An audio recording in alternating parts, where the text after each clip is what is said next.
I don't need the whole thing dumped in my yard. Give me a little. All right, we're live. Don, we're live. Good evening, everyone, and welcome to the Wednesday night edition on the Fightnwords Network. I'm Don Henderson, and we look forward to a great show over the next 2 hours, I should say.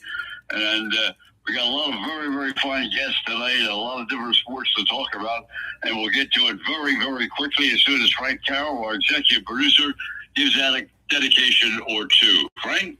Thank you, Don. We've been asked by the Manatee County Sheriff's Office to make a PSA. As the time changed, kids are going to school at the same time, but it's much darker.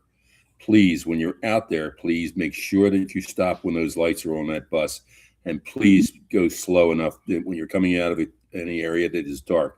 There may be a child on that road that you may not see. They're asking that everybody please be cautious when you're driving in the mornings. Unfortunately, we're starting the program with two sad notes. Corporal Timothy O'Connor, Pennsylvania State Trooper, left his house last Tuesday morning, put the lights on and the sirens on for his little girl, and his wife said that he let it on for an extraordinary amount of time for him. He went back out on the road, and by noontime, an imbecile had, when he stopped him on Route 3 for speeding, put a bullet in his head. And Timothy did not survive. The other one we have, with great respect, we thank for everybody for all their prayers for Dr. Craig Harcup. Craig was a pulmonologist and chief of the ICU at Sarasota Memorial, and unfortunately he passed away this week. Actually, I got the call about 10 minutes ago.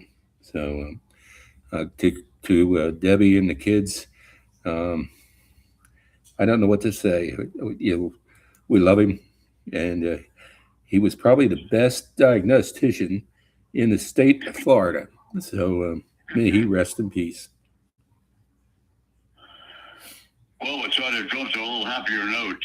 We've already passed a lot of our sympathies for everybody on the show, obviously, and they will keep their thoughts in our minds and wish for the very, very best for the family.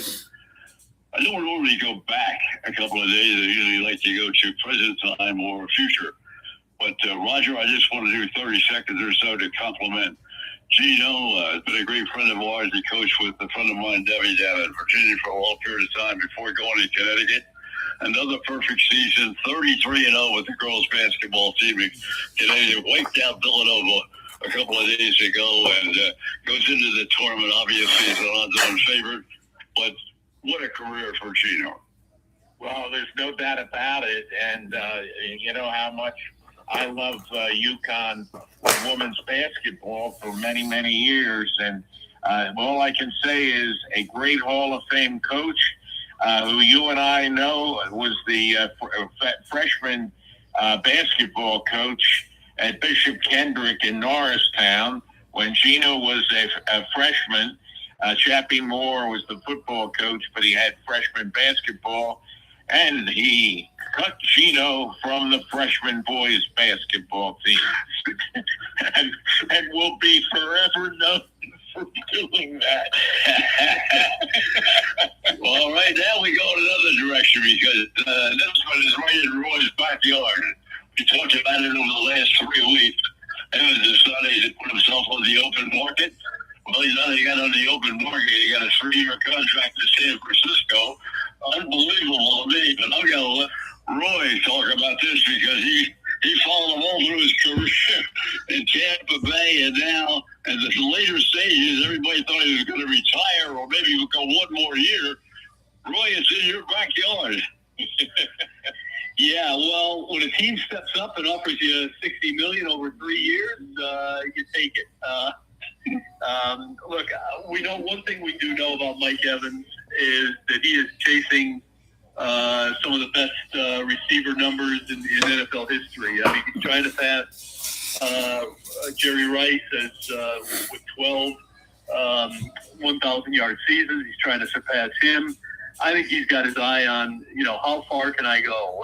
Where can I be at the end of the day among the greatest receivers of all time in terms of, yardage, touchdowns, receptions, the whole bit. And I think, we haven't heard from Mike Evans, so we don't really know the full scope of why it was that he decided to take his talents elsewhere, but San Francisco in particular, obviously.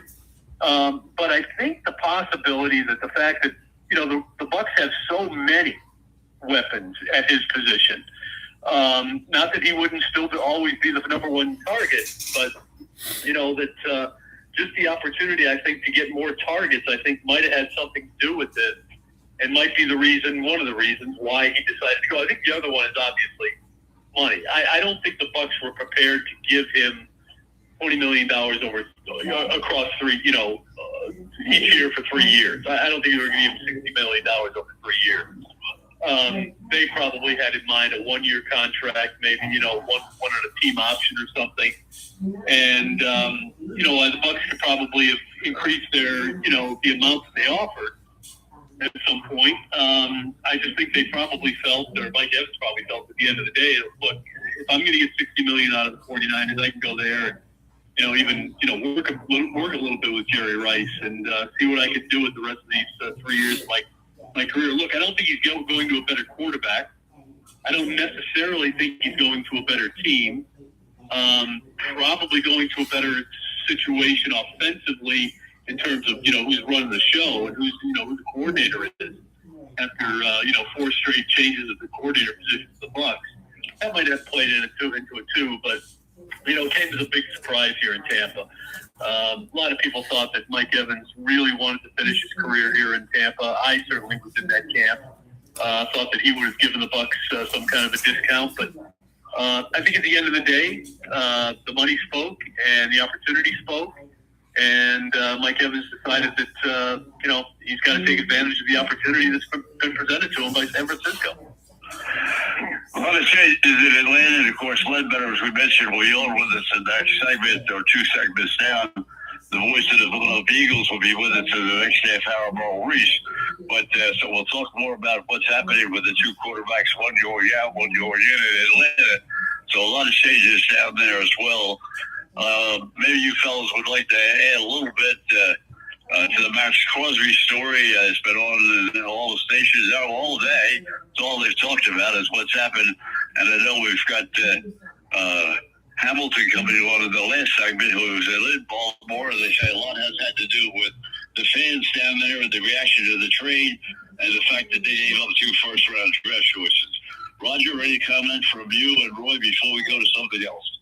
Well, I was listening to the NFL radio this morning going to school, and it's Solomon Wilcox and Ryan Leaf. And they were talking about this, obviously, extensively, as is everybody. I agree. Excuse me. I never, if I was the team, I would not give up 2 first-round picks for him. Because, he's good, but he's also been injured.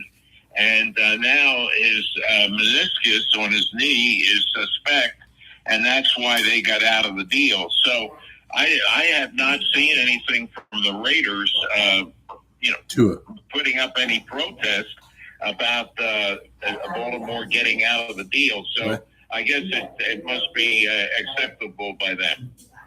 Well, 2 comments for me. One is that, which I had heard this afternoon, actually. I didn't realize that in most cases the clubs have the opportunity to tell the physician if they decide or they make a decision that they want to get out of the deal, that they just tell the physician not to pass him for his physical, that they have that option available for them. And with so much discourse in Baltimore about Simon giving up the 2 first-round draft choices, that Baltimore got cold feet, decided to jump out. However, they did get Hendrickson, Roy in place, which is also a pretty good move. Yeah, they went and got the next best defensive edge rusher. So that makes a lot of sense. Clearly that was something that they felt they had to have, and they made obviously some big moves to get him. And it's very surprising to me that this Max Crosby deal fell apart. Based on the knee injury.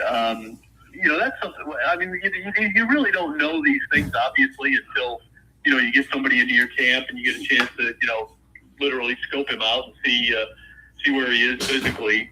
But it's we always see that little disclaimer on trades, barring a physical, and physical and all that stuff. And lo and behold, every once in a while, it works out, and somebody does nick the deal because of it, and so that's where we are. Where the Raiders end up now, I don't know. I mean, those 2 first-round draft picks, we're really going to set them up to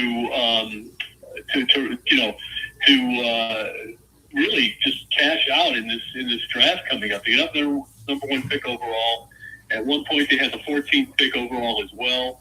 The belief is that they're going to take Mendoza from Indiana, and he'll be their quarterback. This may change that even. I don't think so, but they had an opportunity to really set up Mendoza with a weapon of some kind in the receiving corps. Set him up with a more solid offensive line. And this kind of changes everything. It's back to the drawing board, back to square one for the Raiders, and it's really a surprise. I mean, it really is. There's no doubt about that. Roy, I couldn't agree with you more. I thought it was a big surprise. I also can understand how, and as I say, we talked to Hamilton a little bit later on the program in our last segment in Baltimore. It covers Baltimore very, very thoroughly, the Ravens. But in watching ESPN this afternoon, they had an analyst on this afternoon who had played and had been turned down 4 times when he was traded from one club to another for the physical, and finally signed with the number 5 team. And he said that it is the prerogative of the team, because of the option that you just pointed out. They have the right at the end of it to say, you can't pass the physical, trades off.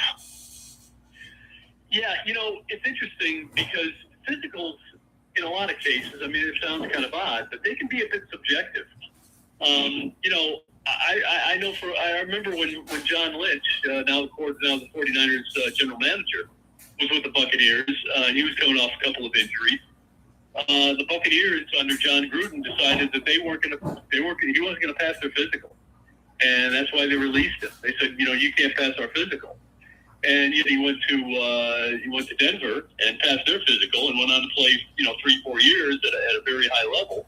And so these things can tend to be a little bit subjective at times.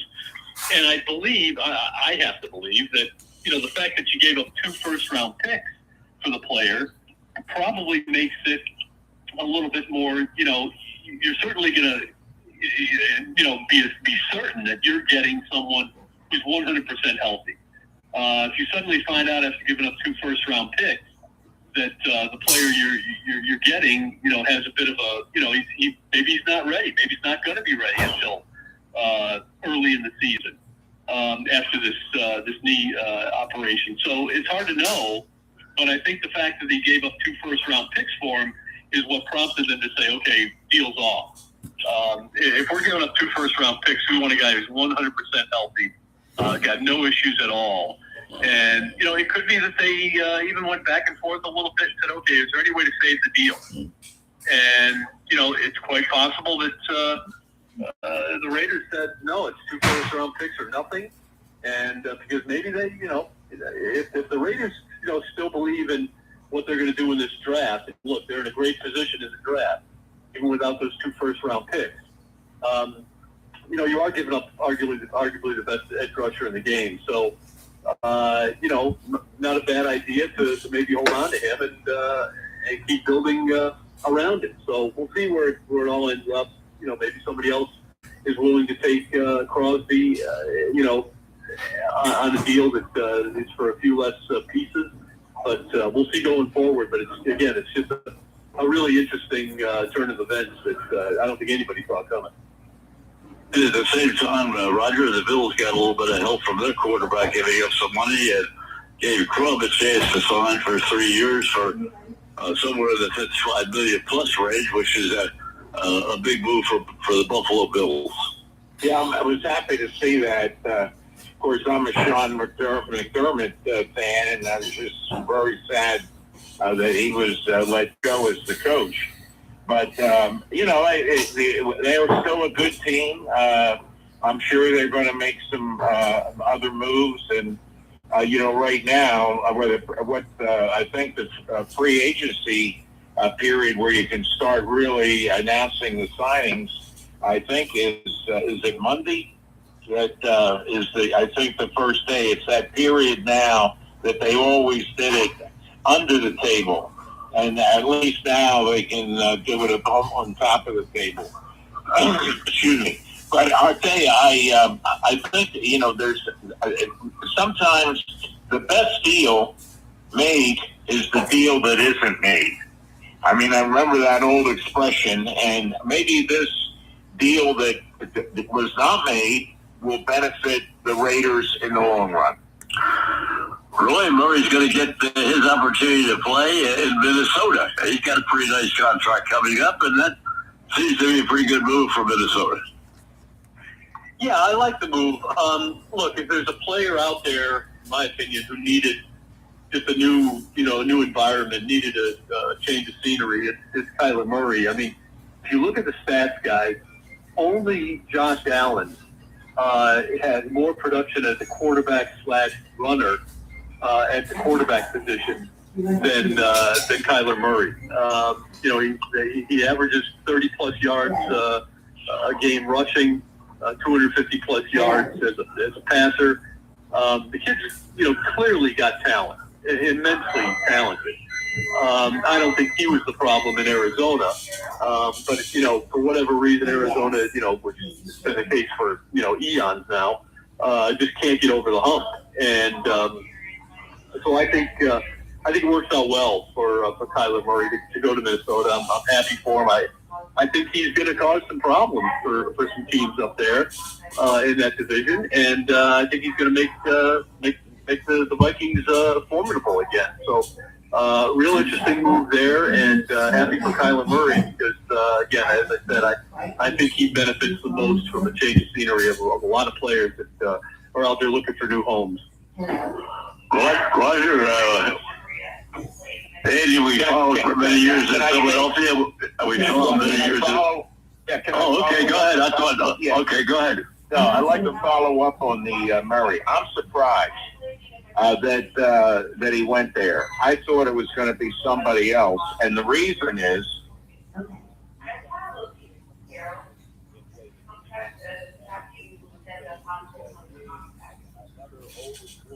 And who are you trying to reach? Hello? Don't really remember that. Hello? Yeah, I can hear you, and I said I don't know anyone about the name Mr. Darrell. Okay, thank you.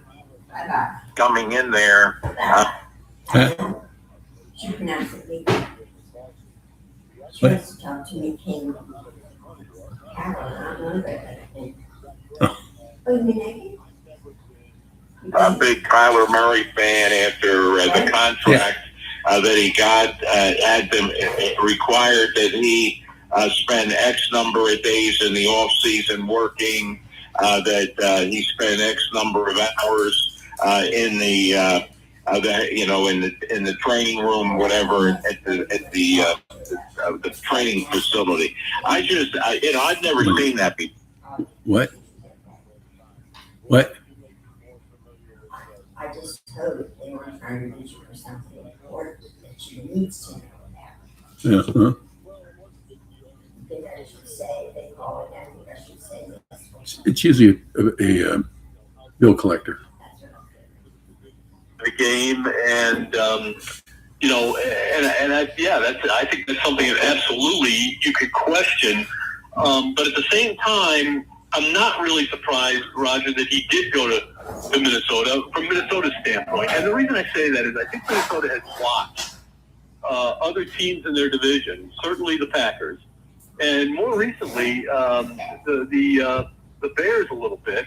Let other quarterbacks, young quarterbacks, kind of learn for a year or two through someone before you throw them in there and in essence ruin them. I mean, they benefited a couple of years ago from the same situation, picking up a quarterback off the scrap heap that certainly made them viable again. So I think they see that pattern, and I think they might be buying into it a little bit. And let's face it, J.J. McCarthy, coming off a lost season with injuries, 2 of them really, and so give him a chance to get healthy 100%.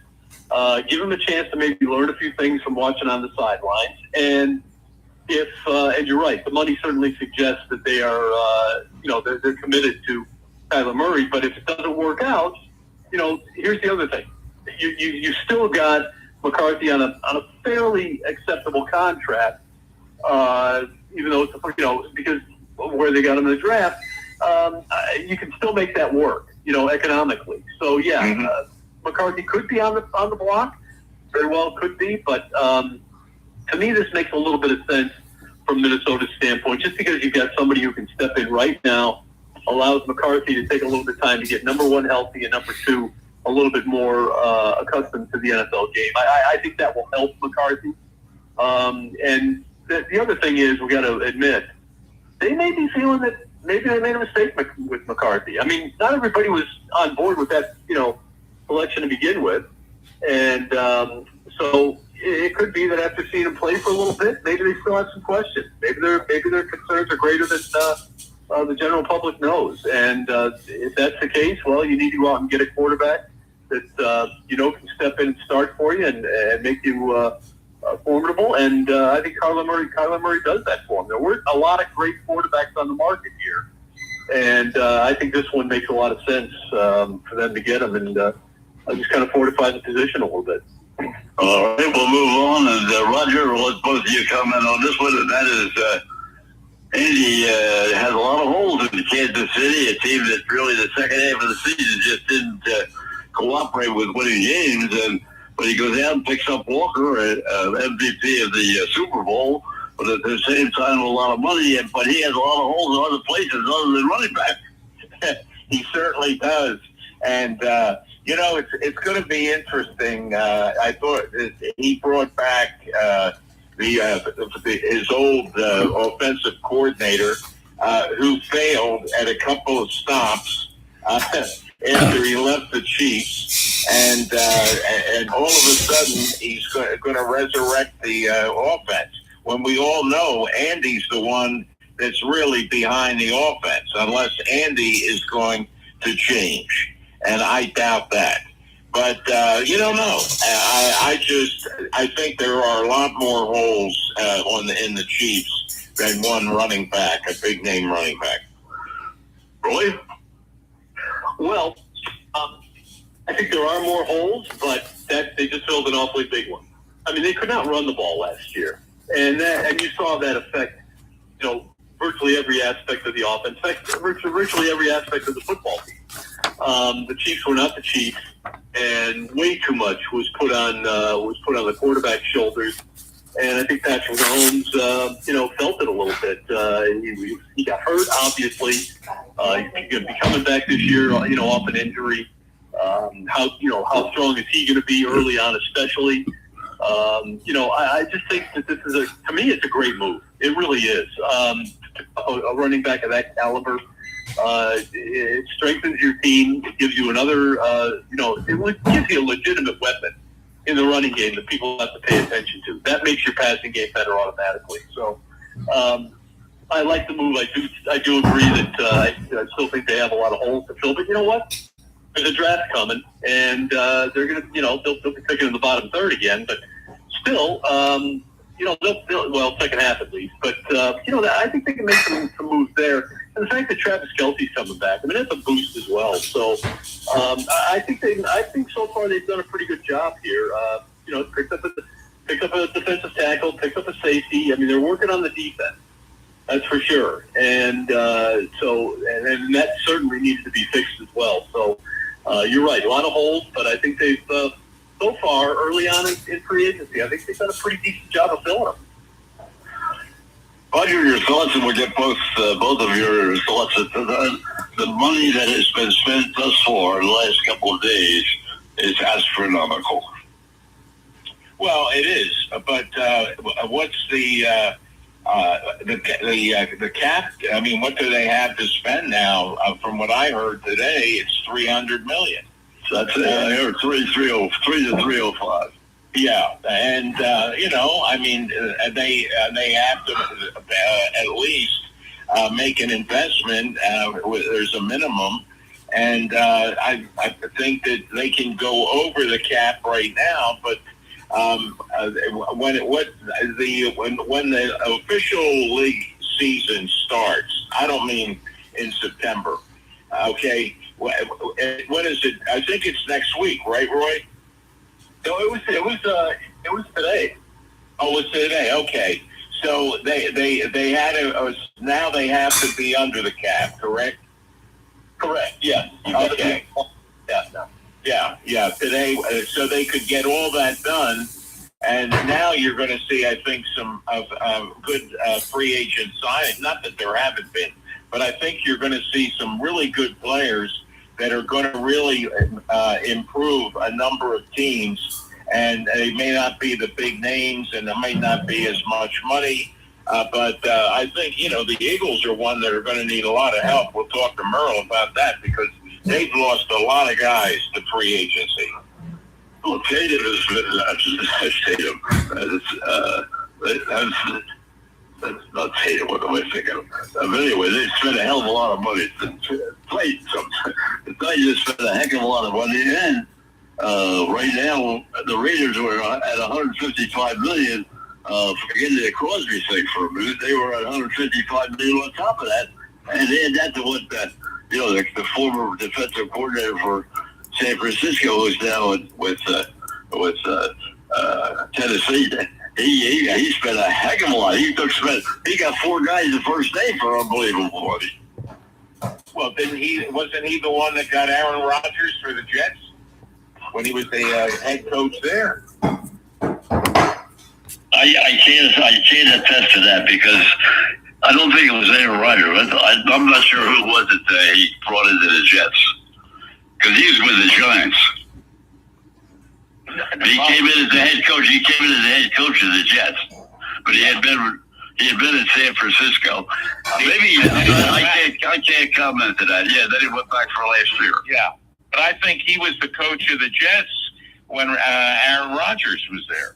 It was a couple of years ago, and he only went back to the 49ers, I believe, this past year because he was fired by the Jets the year before, as I recall. I think that's right, Roy. Well, if you talk about the salary cap, yeah, it's at $301,200,000, and Oh, shit.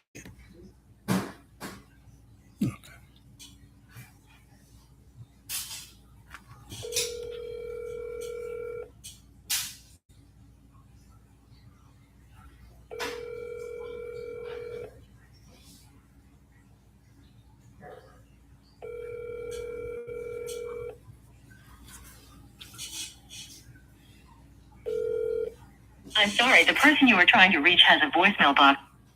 end up coming in days 3, 4, 5, and beyond, because that's where you pick up some young player who just hasn't gotten an opportunity, and he's in his 5th year or whatever, and the team didn't want to re-sign him, and you get an opportunity to let him come in and shine a little bit in your system. So we'll see where it goes, but I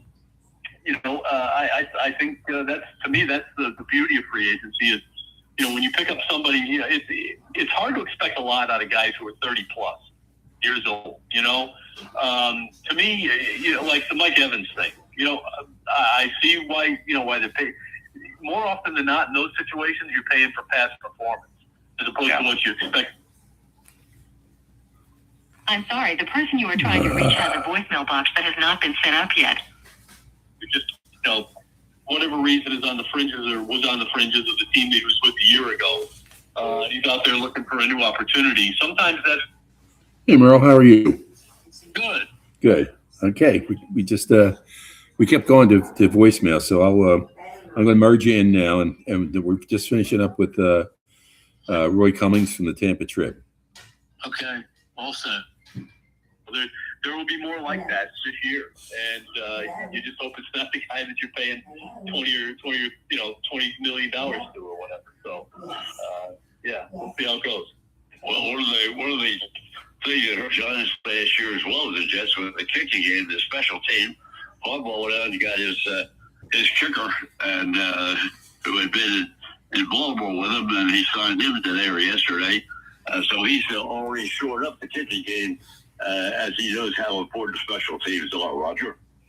Yeah, you know what's funny about that? The fellow who's the kicking coach for the Ravens, and I guess he's going to go with them to the Giants.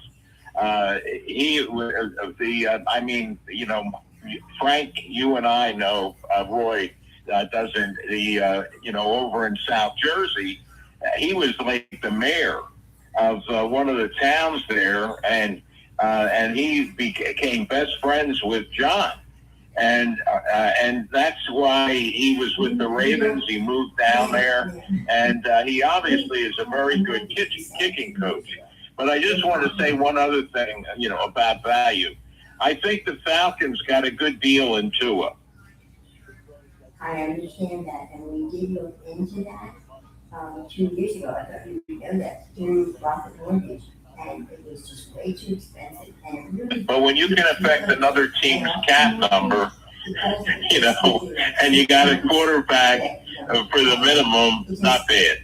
Well, I wouldn't let Ledbetter comment on all that, but one quick thing, really, before we only got 2 minutes remaining. Have you been following the basketball playoffs at all? Terrific game this afternoon, the Louisville game. They were behind all the way through and came through and beat SMU at the wire by 4.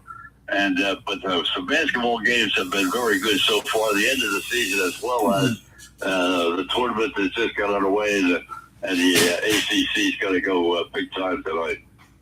Yeah, no, I have not been watching, but I will start following it now because we're into the tournaments and stuff, and the conference tournaments, and that decides seedings and stuff for the big dance. So yeah. For kind of a casual fan, this is the time to start paying a little bit more attention to it. And also because, if you're going to get in a pool, and who isn't, for the NCAA championships, you might want to have a little bit of an idea, who some of the better teams are and, how you feel about them going through the tournament.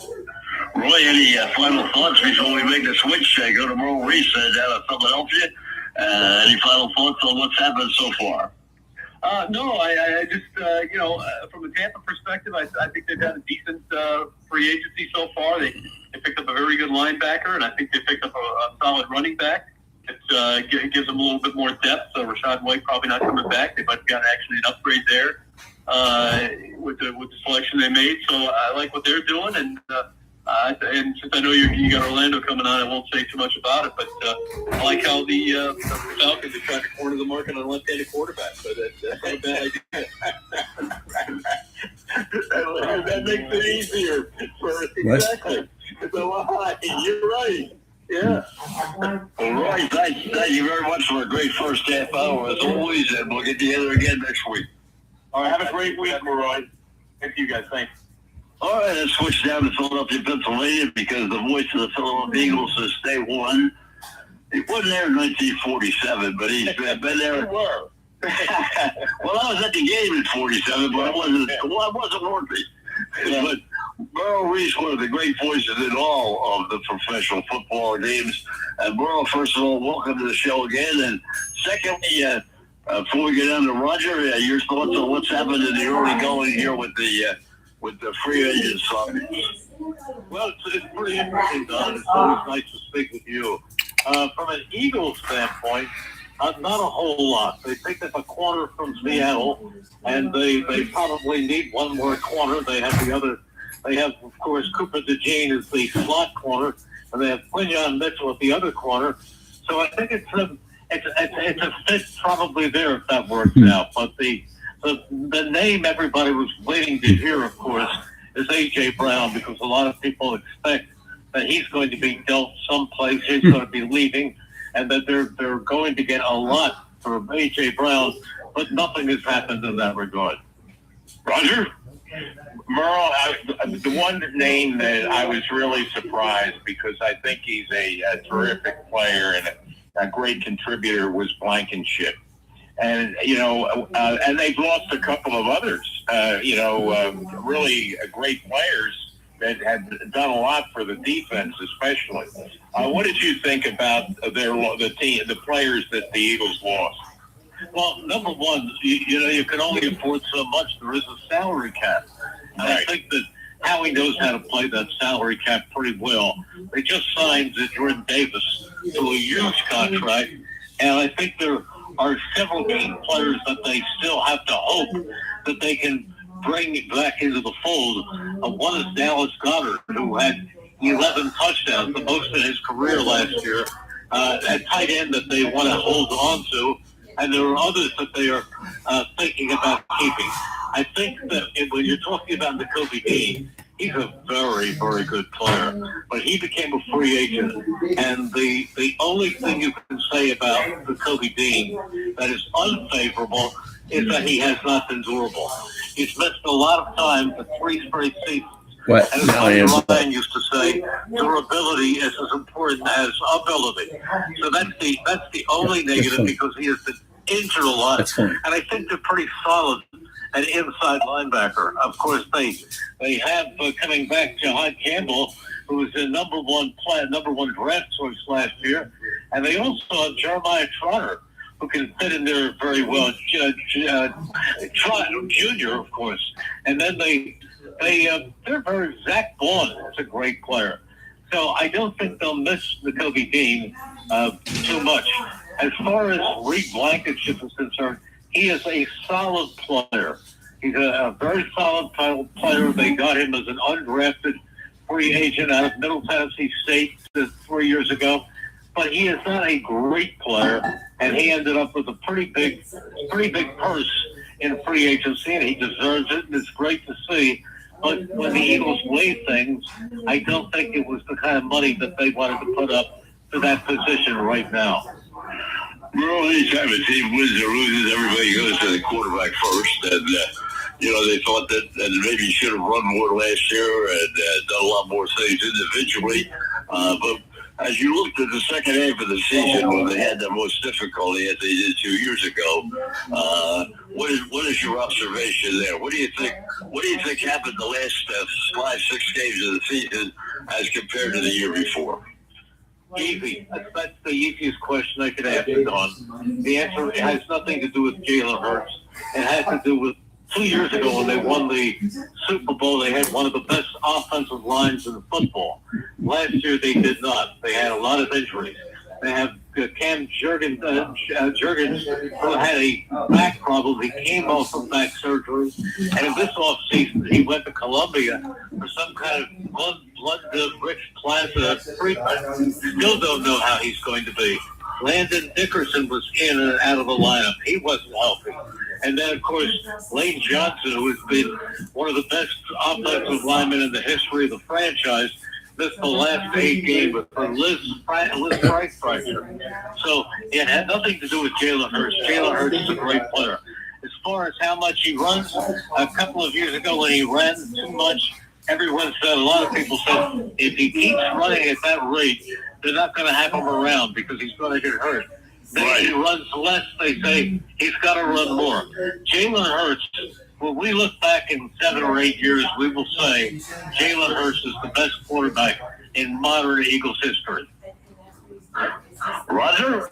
Well, that's saying a lot, and probably if he doesn't get hurt, will be true. But there's a lot of criticism, Merle. I mean, you know as well a lot better than I do because I'm not there, but I listen. And the fans want him to run more because 2 years ago he ran a lot more. And I know what you just said about injury, but is he gun shy about running? Do you think? Not at all. No, not at all. He plays within the offense. He'll do whatever it takes to win. That's what he does. But Roger, you know from being here that this city devours quarterback. You remember? Can you think of a quarterback they didn't boo? There's a video of an Eagles season, one of their tapes, with Ron Jaworski getting booed and Dick Vermeer pulling him over and saying, "Don't worry, I'm not going to pull you." And you remember all the booing from Randall Cunningham. And believe me, they booed Donovan McNabb. And look, they're great fans. They're great fans, but they a lot of people just don't appreciate the quarterback. And how much he runs and how much he throws has a lot to do with what the defense is playing. You guys, I know, remember Sid Gilman. And Sid Gilman was one of the great offensive minds in football many years ago. He was Dick Vermeil's offensive guru. And Sid Gilman, I talked to Sid Gilman one night in Washington before the game against the Redskins, of course.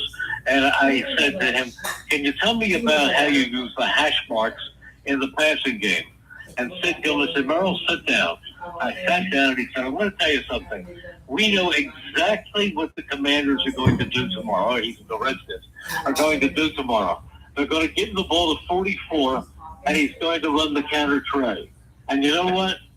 We can't stop it. We're going to have our backsides handed to us because we can't stop it." Do you think there was any mystery when the 49ers lined up? Everybody in the stadium knew that they were going to snap the ball to Joe Montana, and he was going to throw a quick slant to Jerry Rice.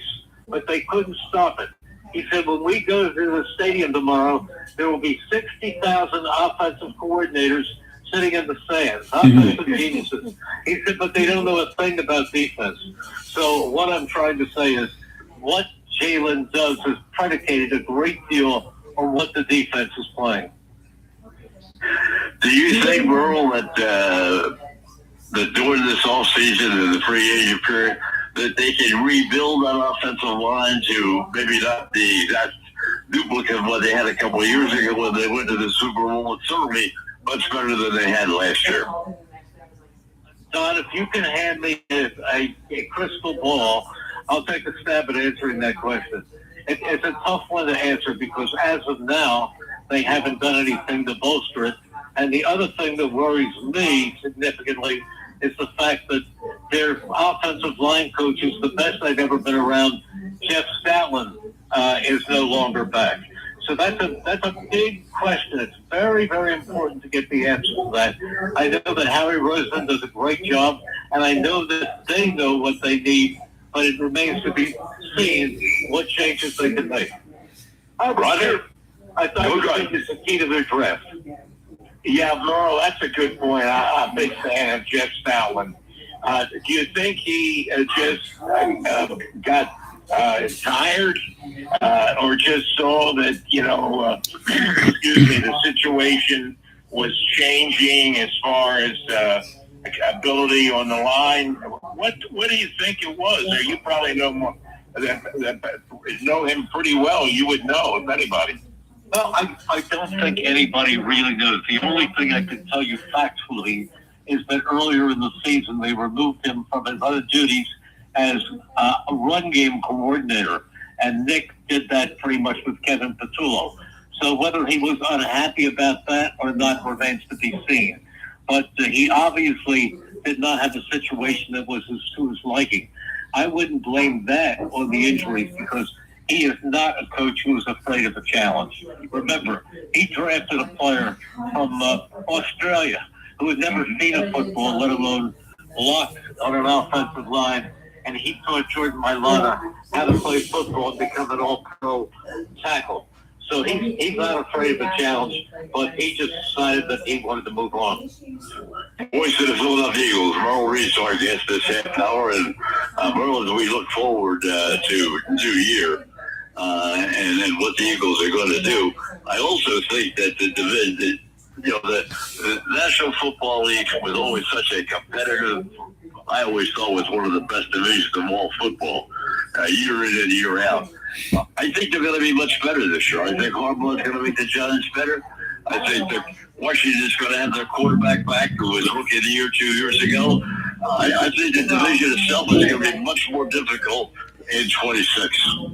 Well, as usual, Don, you've got your handle on all the right facts. I think the NFC East is going to be better completely, and I think that's good.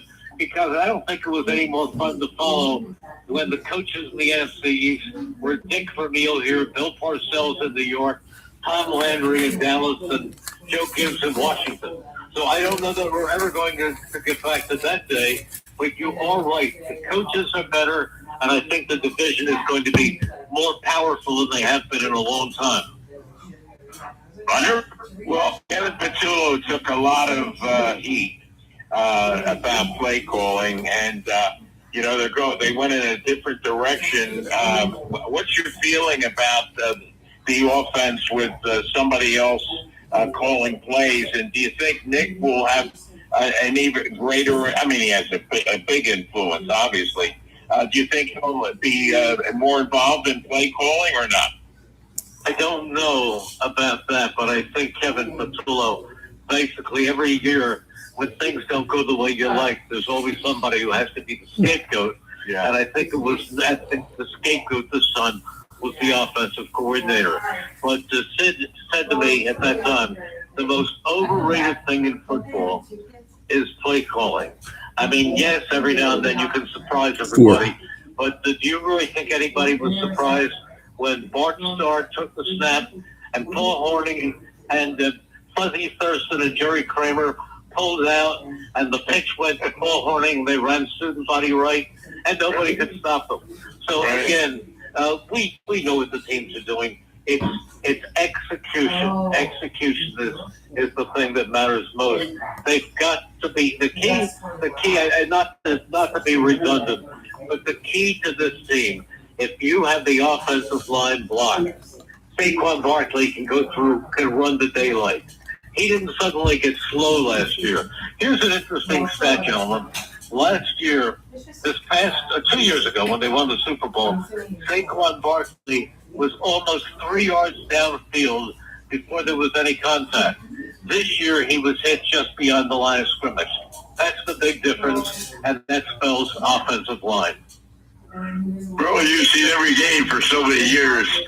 The rule changes. Have you the replay rules, the kickoff rules, some of the decisions made on the sidelines? Your observation on some of the things that have changed in the last 2 or 3 years in the National Football League? I actually do like the kickoff change to the dynamic kickoff return, because what we're seeing are fewer kicks going out of the end zone. And we're actually seeing more kickoff returns, not fewer, but they're coming from closer quarters and eliminating a higher percentage of the injuries. So I think that was a very positive thing. I think definitely the replays are good to have.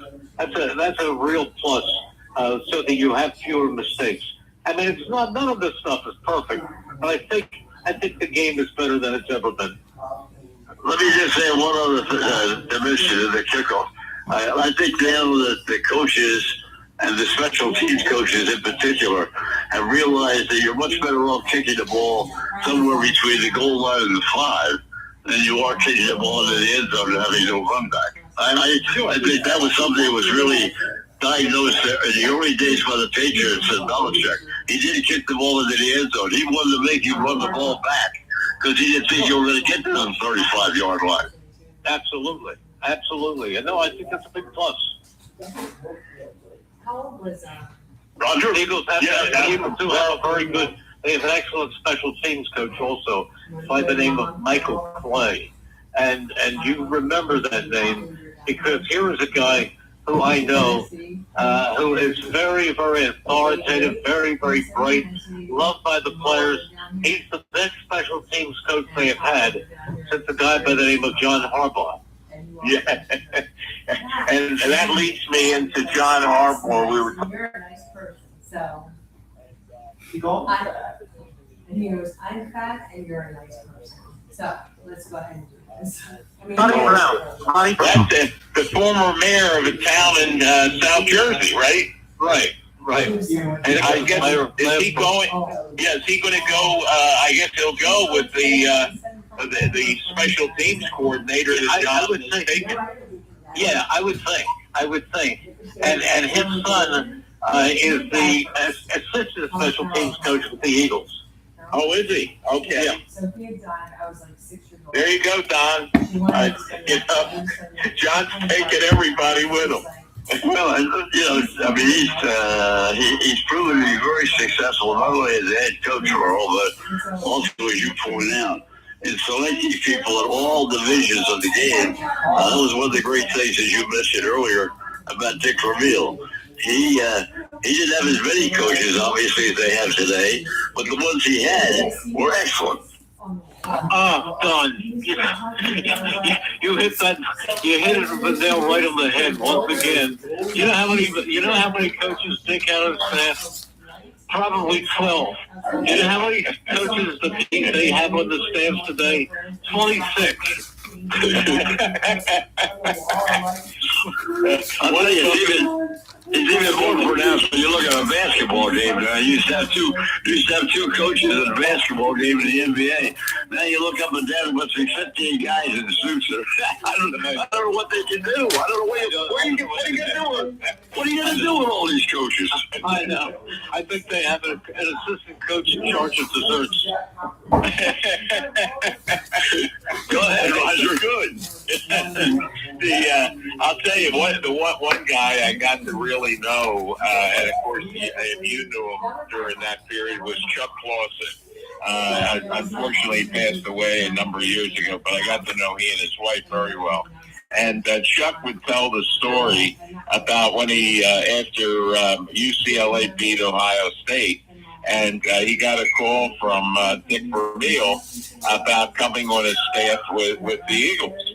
And he goes home and tells Betsy about this call he got, and of course the rest is history, because Dick was impressed with, I guess, the linebacking core that Chuck had with Ohio State and with Woody Hayes. So Dick Vermeil did. He knew where to find them, coaches and players. One thing I did want to ask you about some of the changes in the administration. Have the Eagles lost any important cog in personnel to where some of these new general managers have taken them off of the Eagles staff? Well, I think every year there are guys who move on and go from assistants to guys who are in charge of departments. I don't think there's any doubt about that.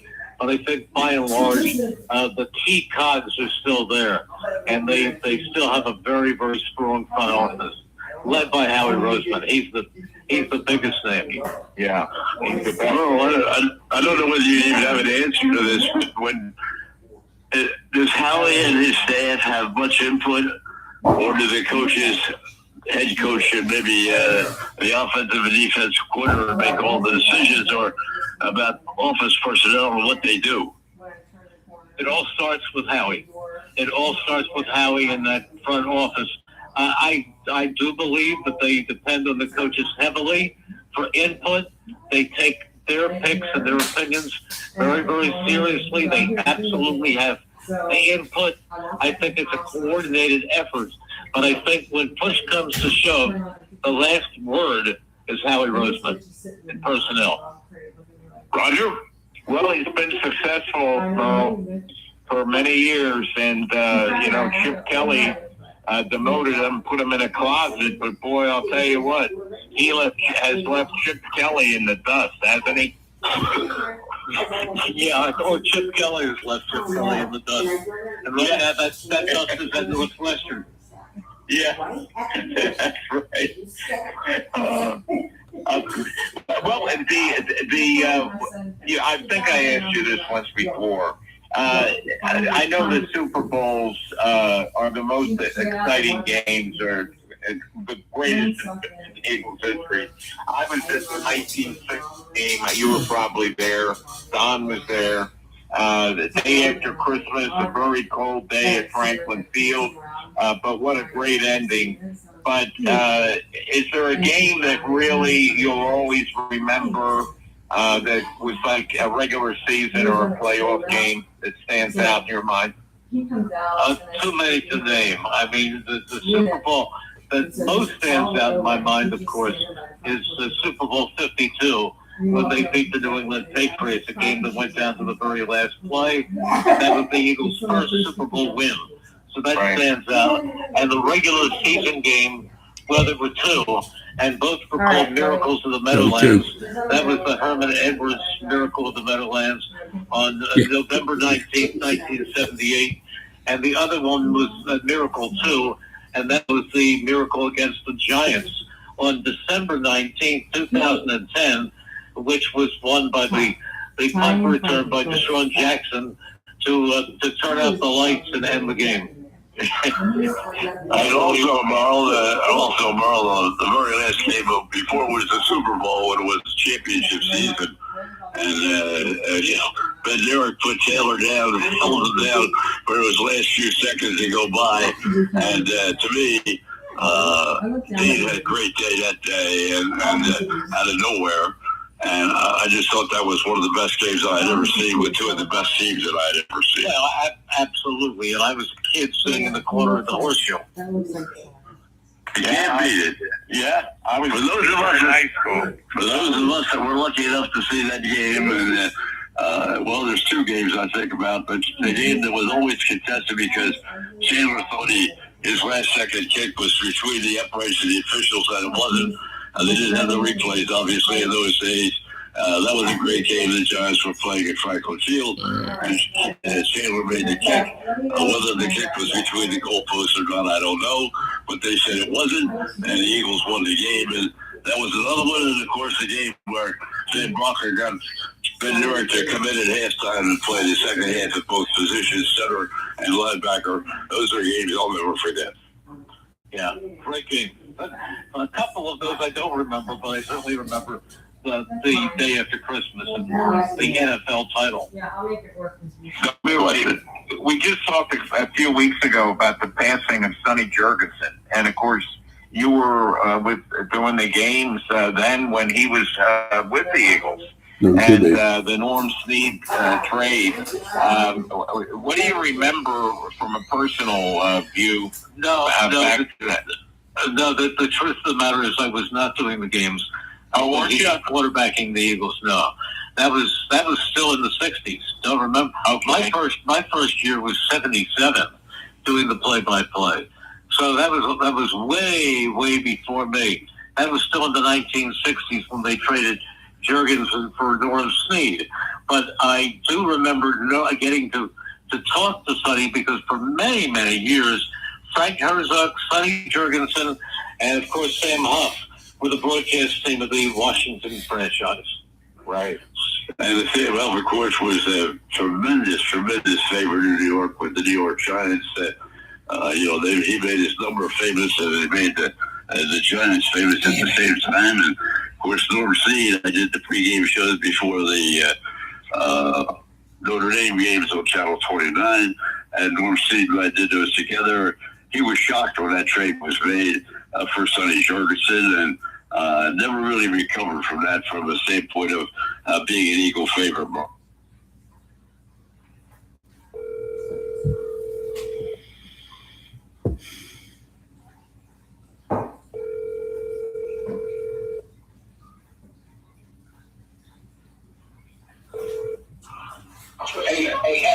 Hey, Frank, how you doing? Doing great. How about yourself, sir? I'm doing good. Good. We're just finishing up with Merle, Reese from the Eagles, and we'll go right to you. Okay, so great. When they instead of getting the first round draft choice and O.J. Simpson, they went up with the second draft choice by beating Detroit in Detroit on Thanksgiving Day, or not in Detroit on Thanksgiving, but in Detroit anyway. It wasn't on Thanksgiving. They ended up with Leroy Keys. You got it. And they never found the right position. He was either a halfback on defense or he was a running back on offense. And he was never really, not that he wasn't a good player, he was, but nothing like you would have been getting O.J. Simpson at that time. No, you're right. But the fact is Leroy Keys was still a pretty good athlete. And if you think back, he tore his Achilles tendon in an off-season basketball game, and then he was never the same. Right. Roger? Well, but the kids that I see and deal with in schools, they just can't believe that NFL players used to play basketball games to make some money on the side. I mean, they do some for charity now. We had one a couple of years ago in Pennington. But I'll tell you, I can remember going to see the Eagles playing the Colts, Big Daddy Lipscomb, Johnny Unitas at Upper Darby High School. And that, of course, that's going back to the late 50s. But Merle, before you did the play-by-play, didn't you do the color on the Eagles? I mean, not in the 60s, but did you? I did the color in the 1977 season, and then when Charlie Swift died, with 2 games to go, I moved into the play-by-play seat. Okay, so it was the same year that you started with the Eagles that everything happened. You started doing color. Not exactly. I did the pre- and post-game shows for about 5 years before I moved into the booth. Okay. Well, you were involved for a long time. Before we run out of time, Merle, I just want to take a minute to salute Ray Denninger, because we talked about Sonny Jurgensen, and Sonny Jurgensen, they thought was one of the great TV shows on Sunday night that everybody had a chance to see. They were both great favorites in Philadelphia, and Ray Denninger was just a lot of fun to talk to. He's great to have him on the show with us, and I know you know him well, and that was a great combination, Jurgensen to McDonald. Oh, it was. And I remember the TV show. They were a lot of fun together. And Tommy stayed in the area until he passed away several years ago. But Tommy McDonald was one of the best guys, one of the really good guys to come along. He was a great player. And then he opened a company that dealt with art, with the portraits for different banquets and different institutions. And Tommy was here a long time and will never be forgotten. No question about it. Roger, why don't you finish that with Merle before we move down to Atlanta? I'll tell you, Merle, I can remember 65, 66. I was working when I was at Temple at Channel 48 with Stu Mahan. And I can remember I used to go up to pick up things from the Eagles at the old Bulletin Building at 30th and Market. Jim Heffernan before he went to the NFL. And you just look at how simplified everything was in the NFL in those days, and how it's just the biggest corporation in the world today. Well, time marches on, but it's an amazing industry. The NFL gets now you're talking about teams playing overseas, all over the world. It's no longer local. It's no longer national. It's international. Yeah. Merle, I want to thank you so much for this half hour. It's always a pleasure. I appreciate the fact every time that you take a little time to join us, and I really appreciate that. And we'll get together again once we get ready for the season to get underway. But again, our sincere thanks for being with us. Roger? Take care, Merle. God bless. Okay, Don, Roger, have a good night. Always fun being on with you. Take care, Roger. All right, let's head down to Atlanta right now. We've been holding off on the Atlanta Falcons because Mr. Ledbetter, our Hall of Famer down in Atlanta, he is a National Football League Hall of Fame writer. A change personally for him. Maybe, Roger, we touch on that first before we talk about all the changes in the Falcons. Well, I'll tell you, Darrell, the first headline I saw was your picture, and the print was, "I'm turning in my laptop." And I thought, what an appropriate headline for that, and talk about exactly what's happened. I know Frank was saying you're going to go and teach at Morehouse. You've been doing it for, 10 years? Going to write a book, but there's so much that's going on in your life with your new career extended. Yeah, hey, thanks, Roger. Thanks for having me, guys. Yeah, we just want to realities of the business took a buyout here from the ABC. Moving forward, we'll just make it to the Super Bowl 28. But, they made it feasible to go ahead and leave the paper and move on to some other things. Not having taught since 2006 through 24 at Clark Atlanta in Georgia, but we're looking around. Morehouse is one of the schools we're looking at Kennesaw State and a few other places in the area, but also looking at maybe starting a website and continuing my coverage over there of the Falcons. But yeah, just a little transition here. But great times at the AJP for 22 plus years, 20 as a Falcons beat writer, and just one of the media realities these days. Sometimes you gotta move on. Well, as a Hall of Famer, when you walk in the door, they ought to welcome you with open arms and bring your computer with you. But let's talk about what's happening with the Falcons right now. We had you on a few weeks ago, and you talked about the quarterback position at great length. Well, you lost the quarterback today, but you gained the quarterback today. So let's touch on that first. Yeah, no doubt. They made it official today that Kirk Cousins will be a post-field one. Designated cut, and they still owe him about $10 million, and he's on his way.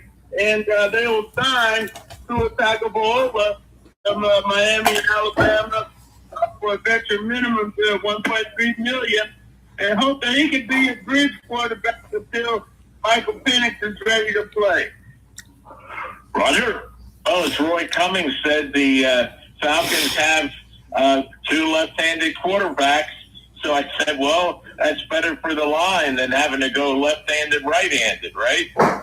Yeah, no doubt. One of them, that's throwing short route, and one that's throwing long route. So, maybe you could put them together. Maybe you can teach him how to hit his good route, and then maybe you can teach Stu how to get up there deep. So, different skill sets, but one that's played a little bit, been established in the league, and one that's still trying to find his way.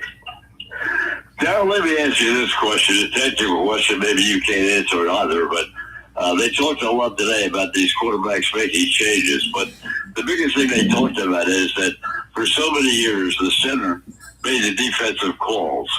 He made all the assignments once he went up to the line of scrimmage, and the quarterback didn't have to be bothered with that. Now, they've changed that. The quarterback, in most cases, not most cases, but a lot of cases, has to make those defensive calls himself. And they said that hasn't worked out so well, that it was much better with the center. It was one thing taken off the mind of the quarterback. He didn't have to worry about setting up the defense at the same time. Your thoughts on that? Yeah, that's two different ways of operating. The one where a quarterback's taking over more responsibilities is more of a Sean McVay, run the clock down, motion, and doing everything right up to the last second. So if you come out the huddle with 14 seconds ago, you don't have time to do all that stuff. So, but when you come out of the line with the center making the call, they get to the line of scrimmage, they find the middle linebacker, they snap the ball, they know what to go. So I think Coach Stefanski's more of an old school guy like that. He's going to put that stuff back on the center with this veteran offensive line coach. They just picked up another center today, Levine, who was with Coach over in Coach Callahan over in Tennessee. So we might see where they go back to some old traditional, maybe even a fullback in there, under center.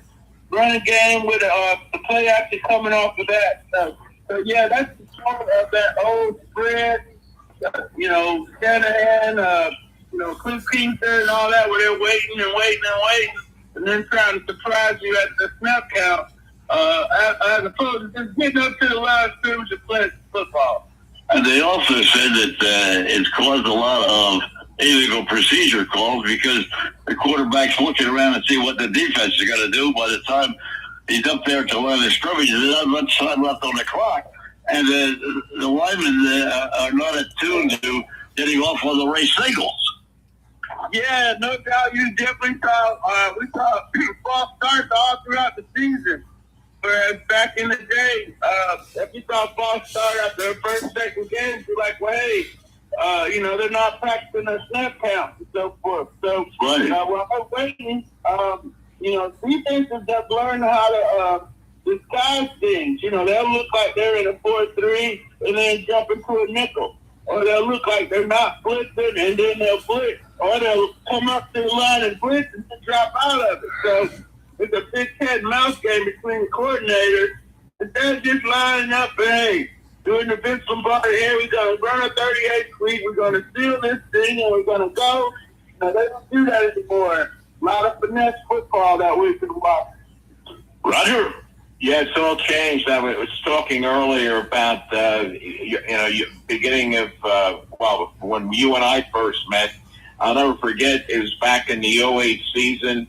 Matt Ryan was the first pick, and they took Sam Baker in that first round. Mike Smith was a new head coach, and it was just a great era. And then Steve Weish left the AJC as the beat writer. You replaced him, and he went to the NFL Network, and he's had a great career with the NFL Network. You have had a great career. But, that period of time was exciting, I think, Darrell, because the Falcons were in the playoffs just about every year, and there was just so much excitement. And I know Matt had a show over in Flowery Branch at the sporting goods store there, but there weren't many people that came. And now you look at Matt, you know him well. Now he's the president of football operations. Boy, I'll tell you, things have changed since 2008. Yeah, no doubt. Those were the glory years for the franchise. Started off right away going to the playoffs with Matt as a rookie. And I think went for the first 6 years and got close to the Super Bowl. And number one seed 2 times. And one time they get to the 6-yard line with chance to win the game to go to the Super Bowl against the 49ers after they did blow a 17-point lead in that game. Maybe to foreshadow things to come, but Dan Quinn came and he was able to take that team back to the playoffs, to the Super Bowl 2 years later. Did a great job the next year, so that's, they're up to 6 years in the playoffs out of 10, which was unprecedented in Falcons history. And now they're trying to recapture that after, a string of poor draft and not making a good transition plan away from Matt Ryan. Now they're back in the middle of the pack of the league in the NFC South. Hall of Fame writer Ledbetter, our guest this half hour, as we talk about the National Football League. He's been stationed in Atlanta for quite some time after moving from Green Bay to Atlanta. And Darrell, you talked about Ryan, and he's a novice. We talked about San Francisco and the move they made in the general manager's chair when he left the Buccaneers and went out there to be the general manager of San Francisco. Is Ryan going to be able to make that same transition as well? Yeah, well, it's more or less of a general manager role than as a president of football role. His job's basically going to be to explain to the ownership what the coaches and the general managers are doing. They put a level of management in between that because, the owner used to meet with the coaches on Monday. And, that didn't go too well. When they're winning, it goes great. But when they're losing, he's got answers. He wants to know why things aren't happening the way they were practicing them. So now Matt, and Sean Payton told me this, so I'm not making it up. Sean Payton, I talked to him at the combine, and he said, hey, I think I like the way the Falcons have it structured now, with Matt being able to explain things to Arthur Blank. And the football guys have got time to coach. They're not, we can't, he said, we can't do that every Monday. And, we as coaches. So I'm sure that's a good thing for Coach Stefanski and his staff. Matt Ryan will know what's going on. If he doesn't, he can go get the answers for everybody. And, it'd be a very smoother operation. Let the football people do their football thing and, explain to you what's going on.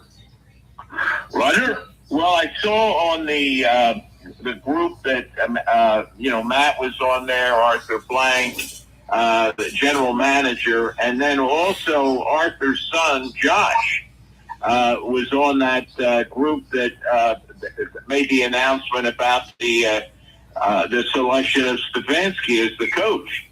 And I thought it was really interesting. And I just think of Josh Blank when he was like one of the ball boys, on the sidelines when he was a kid. And then they had the twins, too, younger. And I guess I think we talked about this. He had experience in New York as an intern right at the NFL. And I guess he is being groomed for the future in ownership for the team. Yeah, no doubt. He's got a good business title. He's learning the business. He's learning the league. Haven't been at the league office after going to Elon. Then last year he spent his time following Terry around, during the scouting process and so forth. He was at Georgia's Pro Day, getting some on the field, hands-on experience and stuff, and how you scout and how you evaluate the players. So they're trying to think in the right way. It's clearly that he's big part of the succession plan. Mr. Blake's 83, I believe, and it makes sense that he can have somebody in the family to oversee things as they move forward. Darrell, I know you have a ton of straight tonight. They have to be off by 20 after you have a commitment, which was nice of you to come on in between your commitment and talk a little bit about it. Let's talk about the NFC South, because the NFC South has not been a strong division. A little bit over 500 has pretty much kept the Buccaneers on top. Your thoughts before you walk away from the NFC South? What do you think? Yeah, hopefully I'm gonna stay around and watch some of the games and stuff, but not just in that role with the paper. But so New Orleans looks like they're coming. Carolina went to the playoffs last year, had a good showing. I'm not really sold on Bryce Young at quarterback. And Tampa Bay's gonna try to retool quickly here with they got new coordinators. Let Mike Evans go. They have Baker Mayfield in the running game, and a pretty good killer.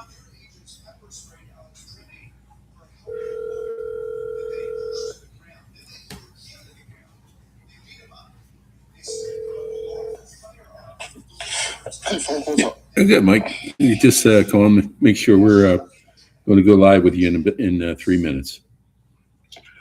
Oh, okay. I'm here. Okay. Some, pretty good safeties, a pass rusher that's in trouble right now, but you got, some remnants, but the two main things are coach and quarterback. And you can't say that the coach has a losing record and the quarterback has shown he can play yet in the NFL. So that kind of puts them in the back of the pack right now in the NFC South. Roger? Well, I think.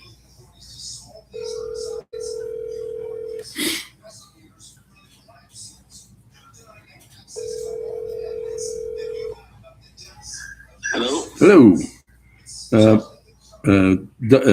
Darrell's going to end up about 15, so I'm just getting you on the line, okay? Okay. Merge you right in.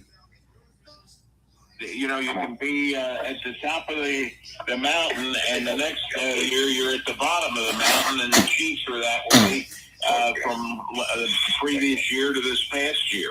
So anything can happen in the league. Yeah, no doubt. We saw New England come out of nowhere and get all the way to the Super Bowl in a one-year turnaround. Saw Jacksonville get to the playoffs for the first-year coach. The way the league is structured with free agency, that's going on right now as we speak. The Ravens outsmart most. But it's a matter of how fast you can put your team together and if you can coach them up to play solid football. Darrell is a veteran of the league. Maybe you can explain to me how Evans can go to the 49ers. I can see him going to the 49ers for a year, maybe a year and another year option, but a 3-year contract at $20 million a year for a player that old who has been sustaining injury after injury over the last 3 or 4 years. Your thoughts on that? Yeah, they needed weapons for Brock Purdy, the Brandon Ewing thing blew up in their face. But yeah, the 3-year contract is more likely a 2-year deal, you know, where they could move the salary cap money back into the 3rd year. The salary cap keeps going up from 303. You know, it'll be 360 then, and that contract wouldn't be too bad to absorb. But you gotta be hopeful that he can play at least 1 year on it, and if he does good, maybe 2. So I don't think he's ever gonna see the 3rd year of that contract, and that was more an accounting issue for Michael. But a good job by his agent, Derek Gilmore, who got him a good deal for one entertainment sport. Roger, Darrell has 2 minutes to go here. He's got to get out of the door, so I'll let you close it off with Darrell. Thank you so much, Darrell. Always a pleasure to talk with you, and best of luck in the future. Thank you so much. Thanks for having me. Well, we'll continue to keep in touch with you, Darrell, about how everything's going in your great career. You're a great friend and tremendous talent. And what an asset, and you really add to the show, and we learn something new all the time. And I think it'll be interesting. I don't know if it'll be in my lifetime. It might be in yours. Maybe the salary cap will hit $1 billion. Roger. Thank you so much for your kind words and your friendship over the years. And we'll definitely stay in touch. Like Coach Prime said, I don't plan to be hard to find. Hey, there you go. Absolutely the best. Darrell, thanks. God bless. Thanks, Darrell. Thank you very much, Darrell. Get to your next assignment. All right, we're going to go down to the city that has made more noise in the last 20 hours than any city in America. That's Baltimore. The Ravens, and we've got a man stationed down there that knows more about what the Ravens are doing. Mr. Hamilton, our PGA professional, our master PGA professional, also is a professional on the football side as well. And Mike Zimzak, our soccer specialists, are going to join us together. We'll start in Baltimore. We'll start with Mr. Hamilton. What's going on? I understand the fans went crazy when they saw that trade first announced. What do you mean? What are you talking about? Did something happen? No, nothing happened. They canceled it all. Well, I tell you, I was delighted to hear the initial report that Max Crosby was going to be a Raven, and you know, out of the normalcy of how Eric DeCosta runs the ship, to give up 2 first-round draft picks, particularly number 14, you know, was a pretty big deal. But you know, then obviously to rescind that, apparently that hurt. You know, I was kind of sitting here with my wife on the couch, and she said, you know, what's going on? And I'm like, what are you talking about? And she got a notification on her phone, and you know, that's what it said. And I'm like, oh, I was like, he must have failed his physical, so it had to be something contingent to, you know, his knee. He had meniscus surgery on his knee, and apparently the doctors didn't necessarily see something that they were excited about.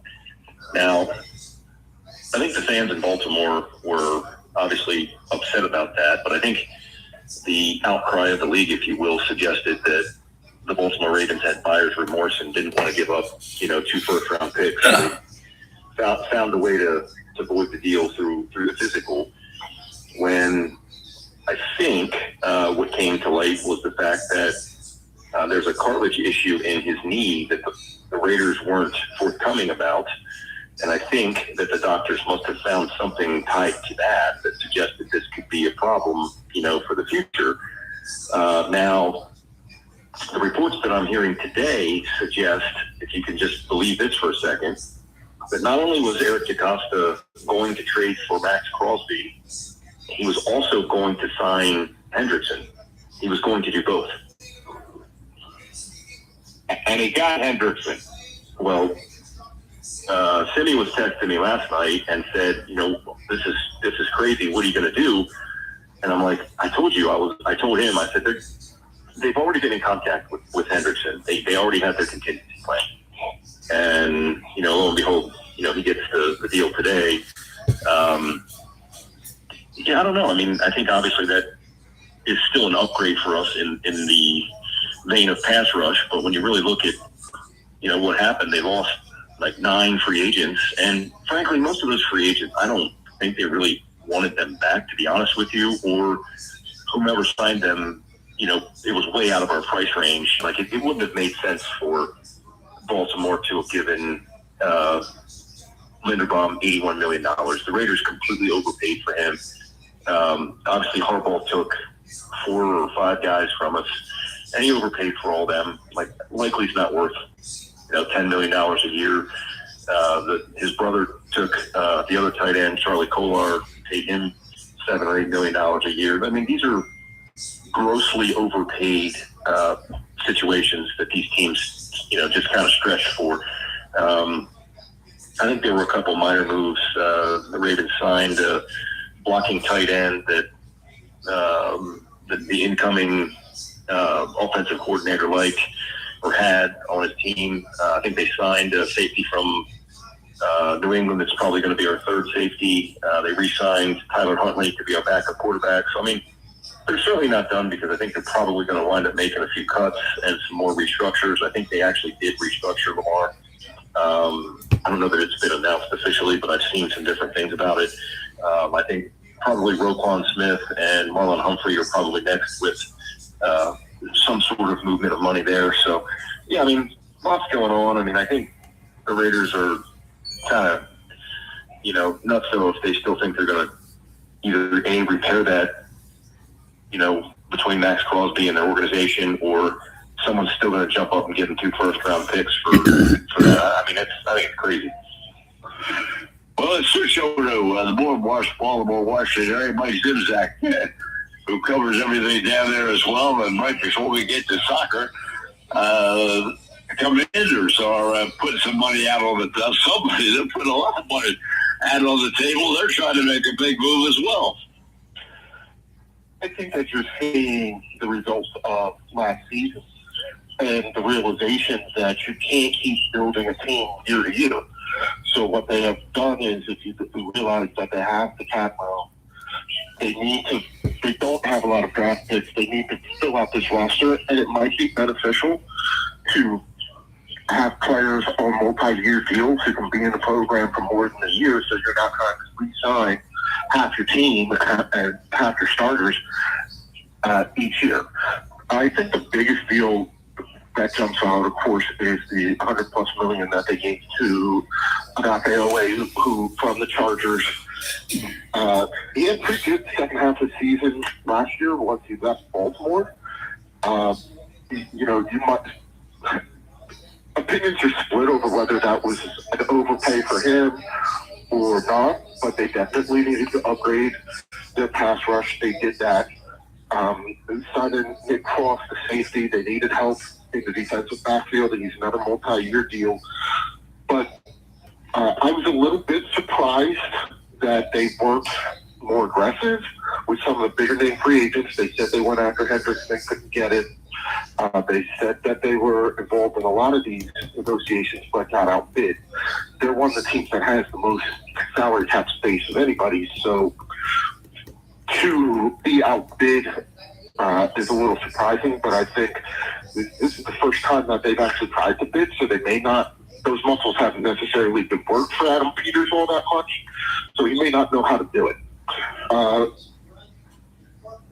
I am happy to see the shift of philosophy for Adam Peters and the Commanders because they really need some consistency. They can't keep signing veteran free agents on 1-year deals and hope that they can put together an effective team because each year you've got half the team changing over, and that's just not sustainable for building an effective roster.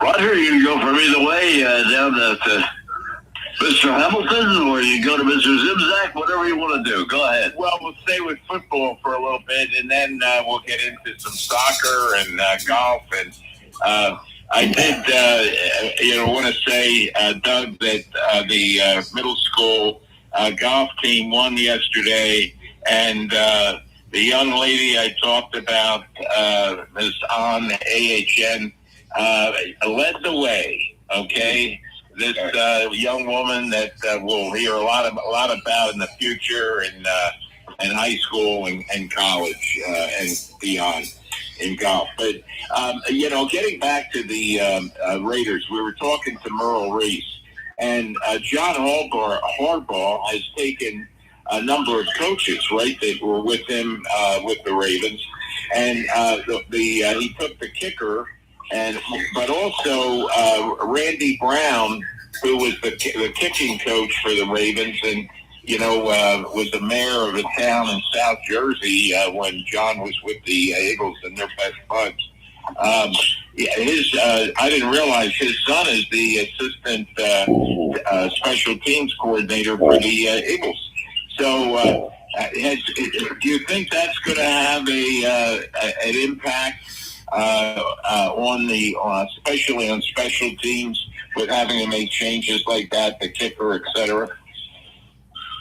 Well, I mean, the punter that they took was a Pro Bowl punter last year. He averaged, I think it was 51 yards a punt, and his net was like 45. I mean, he was, look, man, people say what they want to about kickers, but, punters can play an integral role in swapping field position or not. As you saw last year, the Baltimore Ravens and Luke missed that field goal that could have put him in the playoffs. So, the special teams and kicking game is a big deal. I think Harbaugh, had his claws in on, some of the players. I mean, they took Stout, they took Patrick Ricard, they took Isaiah Likely, and they took Ardarius Washington. I think those were the four they took. That might have been one that I missed, but it's a familiar league. I mean, coaches move around and they want some of their guys to be, consistent, whether they're players or coaches or whatever. And, that's just the way it works. It's a very friendly league in that sense. That's it, Roger. Okay. I'm sorry. Do we want to get to soccer now? Or? No, we got to stay with football for a few more minutes. We'll get to soccer. We got plenty of time tonight. Okay. Well, the Commanders, Mike. Any word on the stadium construction? And have they made any more improvements to FedEx Field or whatever it's called? I think the latest news was they've agreed to disagree to agree to disagree to agree to disagree to agree to disagree to agree to disagree to agree to disagree to agree that the table should be round. Go ahead. I got as far as I know, everything ground's been broken. Everything's all on pace. We saw the renderings, and so they should be. We should be seeing the construction starting in earnest fairly soon. RFK is completely gone. They finally finished tearing that down. I don't know that they made any major improvements to FedEx, and I don't know that they're really planning to at this point, other than some minor cover-ups to make it usable.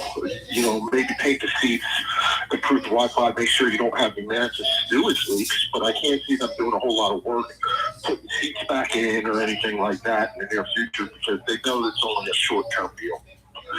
So you just talked about the special teams in Baltimore with the Ravens. How about the special teams for the Commanders? Did they have to make any what you thought would be major adjustments in that area as well? They lost their kicker. They did sign Trusley, who's been a perennial Pro Bowler for them. With Deebo Samuels being out, they have Kalen Lynch, who they like as a return guy. I haven't seen where they're going to have to make a wholesale bunch of changes on that, but it's been a revolving door at place kicker, and we've seen that kickers can be a pretty valuable commodity. When you find one, that's pretty good. You try and keep them, and that has been an issue. This is another one where they just don't have. It's not like they can draft a guy like the Ravens did. You know, they may luck into signing a free agent who hits, but over the course of the past 3 or 4 years, they've just had awful luck with finding a place kicker who can make field goals consistently. Doug, I'd say the same thing. I know that Harbaugh made the decision to bring a kicker up to New York with him, but last year, kicking field goals after a lot of success for a lot of years, Baltimore didn't have too much success last year at key times. I mean, the guy, he was, well, yes and no. I mean, I think predominantly the only misses he had were outside of 50 yards. So he was pretty solid for most of the year. Unfortunately, he'll be remembered for the, 34-yarder or whatever it was that he missed to advance to the playoffs. So, yeah, I mean, that's unfortunate to, have a kid, first-year rookie, kind of have a little bit of success and then unfortunately just, miss that one at the end. So, I mean, look, we live, we learn, we develop. I think that kid will be fine. The Ravens still have 11 draft picks and, Hendrickson plus 11 draft picks still adds some excitement, I think, to, what we're going to do. I mean, look, at the end of the day, I don't know if this new guy, Declan Doyle, uses a fullback or not, but I'm guessing not since they let Patrick Ricard go. He might be more of a, couple tight end guy. I think they need a couple really good offensive linemen, obviously a center and a really good guard. If Matabike can play, you stick him next to Hendrickson and Travis Jones and put Mike Green on the other side, I think you got something good. Obviously they're going to get a really good player at 14. Their next draft pick is 45, and after that at 80. So, you're going to get 3 of the top 80 players in college football. That's pretty exciting, and, we'll see what happens. But, I mean, there's a lot of optimism. I mean, even going into spring training in Baltimore, as far as the Orioles go, Gunnar Henderson's played pretty well in the WBC. I think the Orioles won today. Kyle Bradish threw 5 shutout innings. I think that's a really good positive sign. There's a lot of good stuff happening here, I think. Roger? Okay, let's go to Washington and talk a little bit baseball since Doug brought it up. And Mike, I got plenty to talk to you about soccer, so we're going to stay. What about baseball? We're getting deep into the preseason or the exhibition games now. So how do the Nationals look? Are they going to move up in the NL East or not? I would seriously doubt it this year. They did not make it. Free agent signings of note. They have a very young, inexperienced pitching staff. They traded away their ace from last year, Mackenzie Gore. Josiah Gray, we're still not sure if he might pitch again. So Kate Cavalli is going to be a major part of this. He's a guy who they thought was going to be their ace, but he then had Tommy John surgery, a setback from Tommy John surgery. He hadn't pitched in about 2.5 years. The lineup isn't much different than or better than it was last year. I really suspect that C.J. Abrams, who's been their normal all-star, will be traded before the deadline for some more prospects. It just seems like we're in the first year of a 5-year rebuild for the 7th consecutive year. Yes, things don't change, is what you're saying. No, they have the youngest management, like their team president, their general manager, and their manager are all are under the age of 40. Yeah, the team president is 38, the general manager is 36, and I think the manager is 32. So they have an extremely young, data-driven. These are the advanced analytics guys, and so they're coming in with a completely different view. I think at some point, I know that they get out from Steven Strasburg's contract at the end of this year. At some point in time, they have to decide a direction, because this is going to be, again, this is very much looking again like another 80-plus season for them, 90-loss season. And people are starting to even forget that in this area that the Nationals even exist. Like your area of expertise, obviously, it's been soccer for a long period of time, and FIFA made a decision today because of the war. They made one elimination for the most exciting, 40 teams, or how many they're down to now? We're 48. We're 48. It's going to be 48. And how about, I don't know whether you know anything about this young man that they're really pushing, only 17 years of age, Red Bulls. Signed a young man that has been playing 2-hour commute every single day with his father. They go down to play with the Red Bulls, and but he's considered to be one of the great stars coming along in American soccer. And maybe you can tell us a little bit about Santos. I know that. I think the first one was Iran, and there's still a little bit of confusion over what exactly is going on there.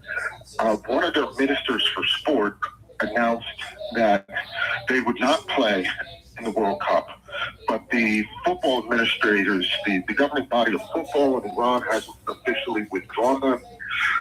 They said it was due to the war, and they wouldn't play in America, but I don't necessarily think that is. I'm not going to believe what Iran says much about much anything. I know that during the last round of when they had all the protests and the uprising, they reportedly executed like two starting teams for the men's and women's players. And recently, the Iranian women were on a tour of Australia for a qualifying match, and 6 of their team members defected to Australia. And so there are a lot of rumors and reports that they were afraid that the guys wouldn't play, that they would get over here and defect or try and seek asylum. There's also a lot of rumors that the players themselves don't want to play for Iran, and they have no intention of trying to play for them. They don't want to represent the regime that has that executed a number of their fellow players. They have no desire to do that.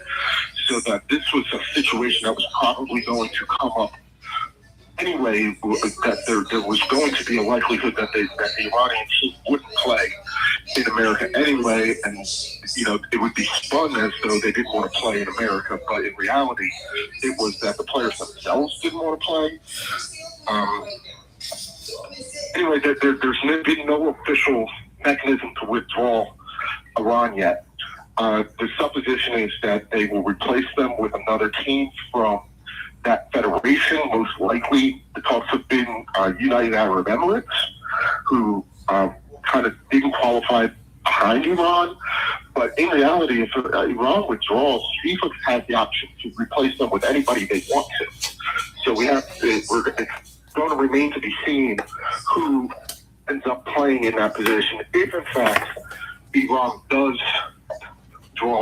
refuse to complete the fixtures and go from there. But there's been no official notification that the team is not going to play. Just one of the government officials who can say whatever he wants, saying that they're not going to play. Roger? Well, that doesn't surprise me, but what I'm concerned about is that some of those players, they will be dealt with, and hopefully they won't be executed. Okay. But you never know. I mean, until things settle down and it gets straightened out. I'll tell you what I found out very interesting today, Mike. In this area, a lot of soccer going on, obviously, with the United, and there's going to be a women's team. But talking to a teacher who has a son and a daughter that are really good, very good. And they play not for the school, but they play for clubs. And I think that you get more notoriety and visitation with clubs. And we were talking about the IMG because I had a young man who's going to go there this summer to see about it. He's quite a baseball player. And the teacher told me today the cost of the IMG now is $90,000. But do you know much about what soccer is like? I know of a young man that went there, but it was for 1 year, and then he went back to his high school in New Jersey. But does that have a really big influence on the soccer community, Mike? That's been one of the idea of the club soccer, the pay-for-play model, has been the bane of existence for a lot of parents, kids, fans throughout in the community, because you do have these IMG academies that charge $90,000. Now, of course, IMG is on the top end of all of this, but there are there's one in Minnesota too, right? A big one. Yeah. All of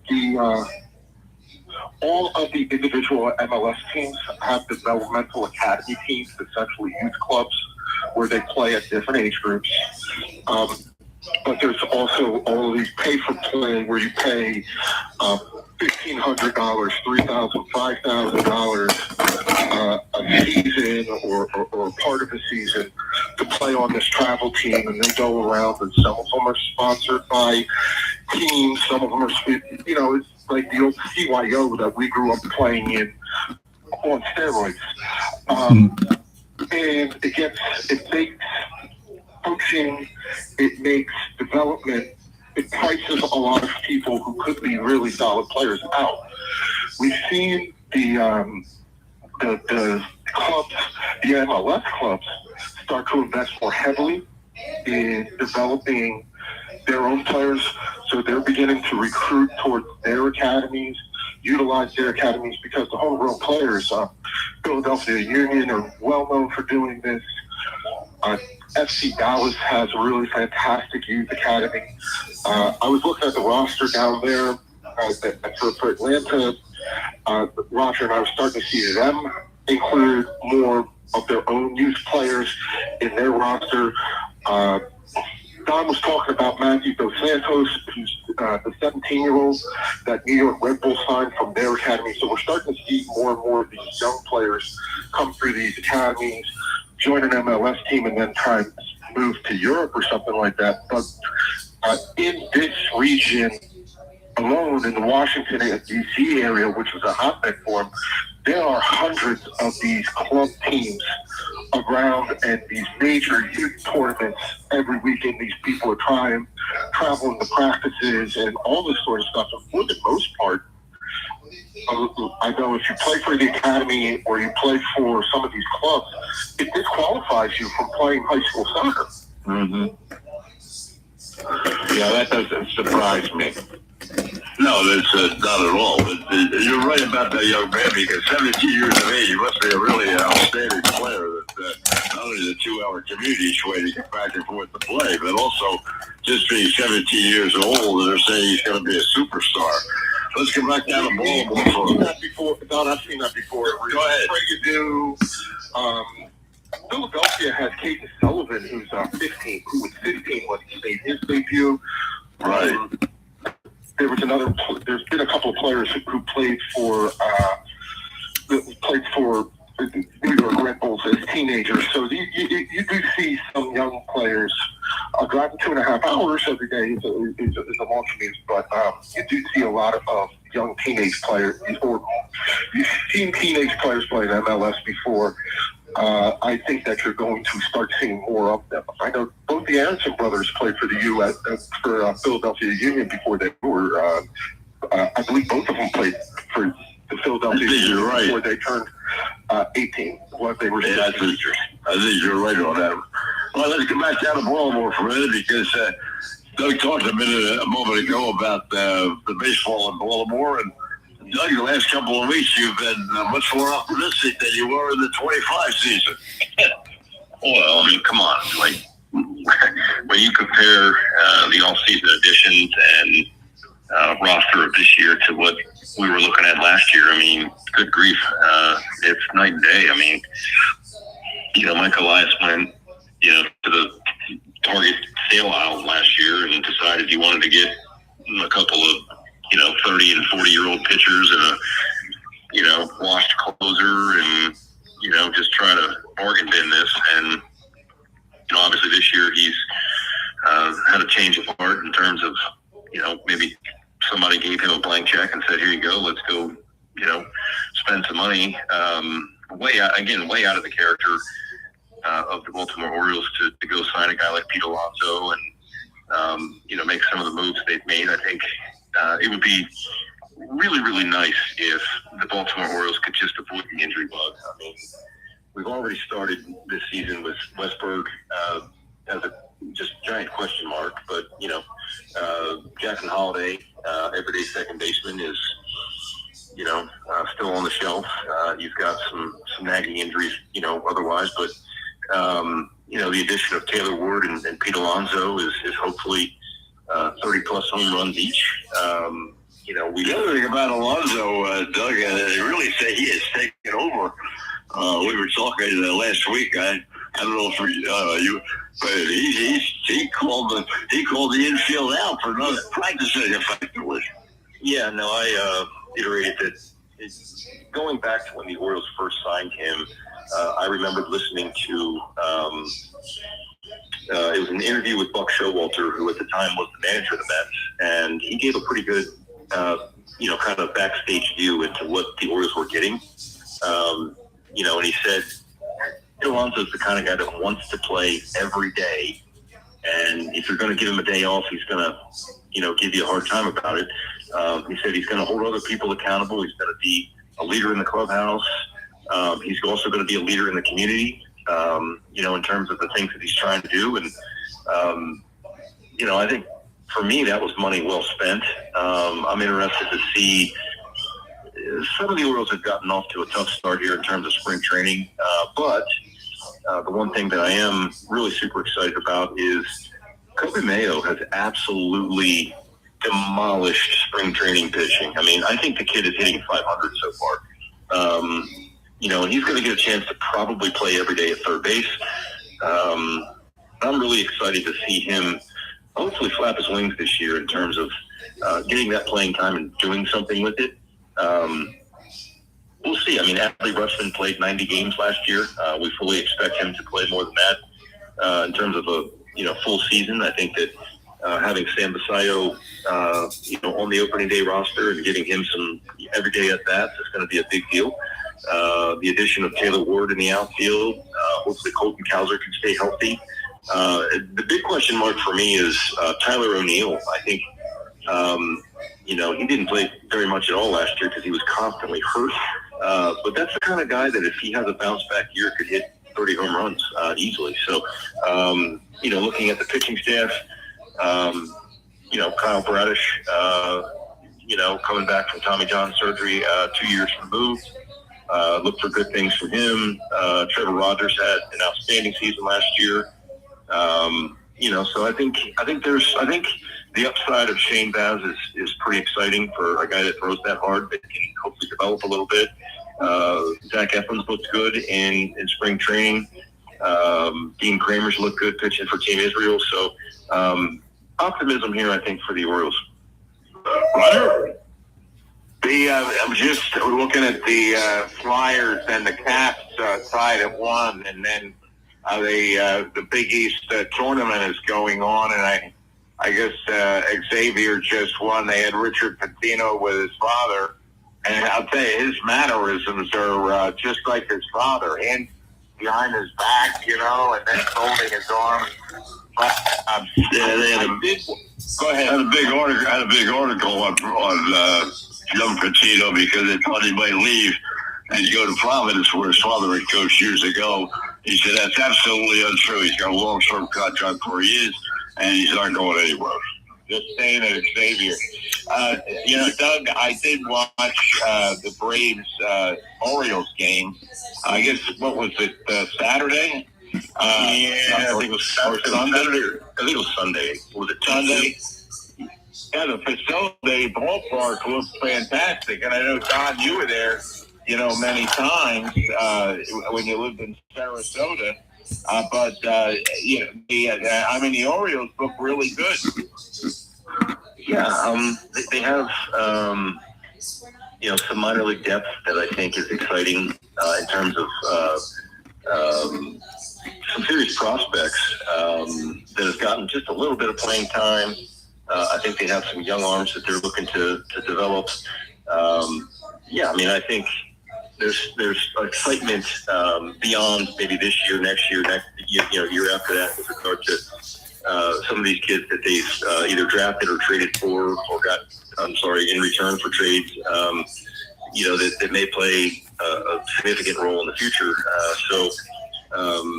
With an ownership that's looking to open up their checkbook and hopefully continue to spend some money. Yeah, it's look, the American League East is absolutely devastating, and I'm here to tell you that after watching several games of the WBC, this is just certainly my opinion, but Aaron Judge is the best player in baseball. Watching him last night throw a guy out from right field to third base like it was just like he was playing catch. The amount of power that he has, he won the batting title last year at 330. Wow. Just in a different light, you know what I mean? I hate the New York Yankees, but gosh, watching him play is super fun. So, you look at the Yankees, I think the Red Sox are probably the best team in the AL East, and the Orioles can hopefully compete for a wild card, maybe at third place if either the Yankees or Toronto stumble. I don't know. It's just such a tough division, but we'll see. Mike, very much conversation or written conversation this week about, and you talked about it last week and the week before, the price of these tickets, not only in the United States, but where all these different arenas are going to be within the United States, and how much they can afford. Some of these people can afford to pay to go to the games, and also the fact that we touched on very briefly that they changed the facilities outside the ballpark now in New Jersey, and they're not going to have they're going to have all kinds of events, but they're not going to be one big event on a big day. They don't want to get that many people, I guess, involved in being on the same field at the same time. I don't know. You know more about it than I do, but they're making a lot of changes now. What's going to happen in the event? I think that you're going to continue to see them. There is not supposed to really be a resale market for World Cup tickets. You're not supposed to be able to go and see them on Ticketmaster or StubHub or anything like that. They're supposed to be sold through FIFA. There has been some mention that they were going to lower some of the ticket prices. I have heard, of course, of people who are buying tickets because this is like a bucket list thing for them. Mostly it's fathers and sons and grandsons right now, but a lot of the fans that I've talked to around here, both American and foreign, have expressed that they're not going, just because it is so crazy expensive to go to these games, and especially if you're a fan of a team like France or Germany or Portugal, who are more popular teams, then on top of that, you get a surcharge for your tickets. So it costs even more to go because it's a game that involves France. or something like that. And then, of course, all the American games are super expensive because it's the U.S. I would not be surprised if, and you see this occasionally in the group stage, that these games go off with only partially full stadiums, because normally it's because they just have more tickets than interest. In this case, I think it's going to be because some of these teams, the fans of these teams just cannot afford to go. So I am just interested in seeing what this tournament in a couple of months is going to look like. Roger, we got 3 minutes. Go to it. It starts, June 11th, Mike, I believe? Yeah. And when is the first game in Philadelphia? Because I know you were talking about going up to see it. It's pretty early in the tournament. I believe the first game in Philadelphia, I thought, was like France and Haiti in the group stages. I was looking at that, and it was quite expensive to go up to that game just to be in the stadium. The nosebleed seats, the 700 level, were close to $200 plus. And so I just it's a little crazy what they're charging. Most people have said this because it's just pricing out most people. They just can't afford it, especially if you want to take a family, and then you can't take refreshments in. You have to buy them there.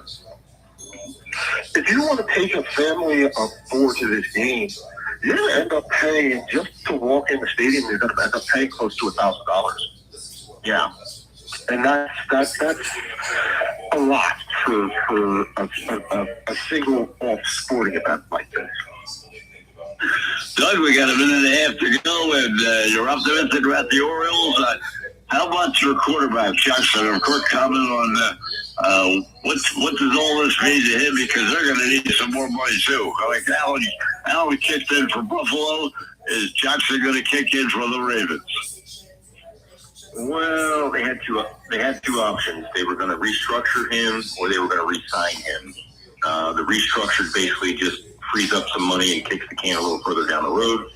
So hopefully they can get to the latter portion of that at some point, during the season or what have you.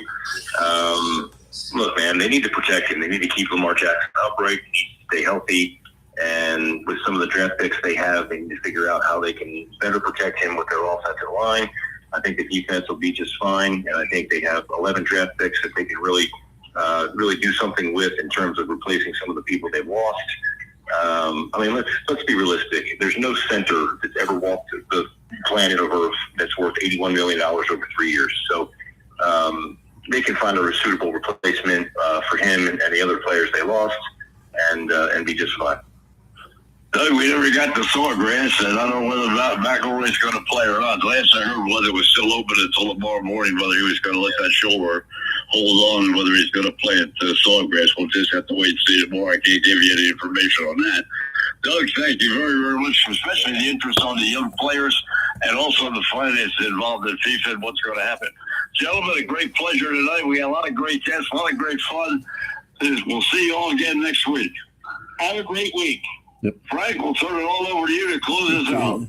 Ladies and gentlemen, these programs are brought to you each and every night of the week in grateful appreciation to the men and women of the United States Armed Forces, the men and women of police and fire services, the doctors and nurses and first responders to COVID, as well as the men and women who stock the shelves during these pandemics.